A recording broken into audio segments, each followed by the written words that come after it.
18 வயசுக்கு இந்த படத்தை பார்க்காதீங்க. இந்த படம் பேர் அண்டர் யுவர் பெட். 2019 வந்த படம். இது வந்து ஒரு ஜப்பனீஸ் படம். நம்ம ஹீரோ பார்த்துக்கிட்டீங்கன்னா ஒரு லோன்லியான ஒரு பெர்சனுங்க. அவர்கிட்ட யாரும் பேச மாட்டாங்க. படிக்கிற டைம்ல இருந்து அவர்கிட்ட முதல்ல பேசுறது ஒரு பொண்ணுங்க. அவங்க தான் இந்த படத்தோட ஹீரோயின். ஹீரோ கிட்ட நல்லா சிரிச்சு பேசுறாங்க. நம்ம ஹீரோக்கு அவங்க மேல ஒரு ஒன் சைட் ஒரு லவ் வருது. இப்போ ஒரு 5-6 வருஷம் ஆயிருது. இப்பவும் லோன்லியா தான் இருக்கிறாரு. இப்ப திடீர்னு தான் அவருக்கு தோணுது, நம்ம ஏன் வந்து நம்ம காலேஜ்ல பார்த்த பொண்ணையே நம்ம தேடி போக கூடாது. கண்டுபிடிக்க ஆரம்பிக்கிறாரு. கண்டுபிடிக்கிறதா அவர் தெரிய வருது, நம்ம ஹீரோயினுக்கு கல்யாணம் ஆயிடுச்சு அப்படின்னு.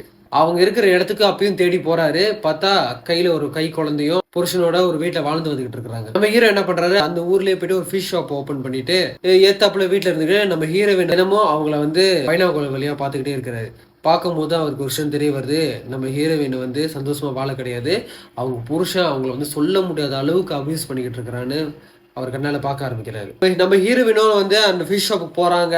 ஆனா நம்ம ஹீரோ அவங்களுக்கு அடையாளம் தெரியல. இப்ப தினமும் புருஷன் இவங்களை போட்டு அபியூஸ் பண்றத பாக்குற நம்ம ஹீரோ ஒரு கட்டத்துக்கு மேல என்ன பண்றாரு, ஹீரோவின் வீட்டுக்குள்ள யாருக்கும் தெரியாம உள்ள நுழைய ஆரம்பிக்கிறாரு. புருஷன் முன்னாடி இருக்கிற அவங்க பெட் இருக்கு பாத்தீங்களா, அந்த பெட்டுக்கு கீழே ஒளிஞ்சி இவங்க என்னென்ன பண்றாங்கன்னு எல்லாத்தையும் பார்க்க ஆரம்பிக்கிறாரு. நம்ம ஹீரோவினை போட்டு அவன் புருஷக்காரன் அபியூஸ் பண்ணுவான் பாருங்க. இதெல்லாம் பாக்குறதுக்கு ரொம்ப மனசு கஷ்டமா இருக்குங்க. ஆனா இந்த படத்துல இந்த கடைசி கட்டத்துல செம்ம டச்சான ஒரு சீன் இருக்குங்க. அருமையான ஒரு படம். கண்டிப்பா பாருங்க. நான் உங்கள் கிரேஸ்ஜி.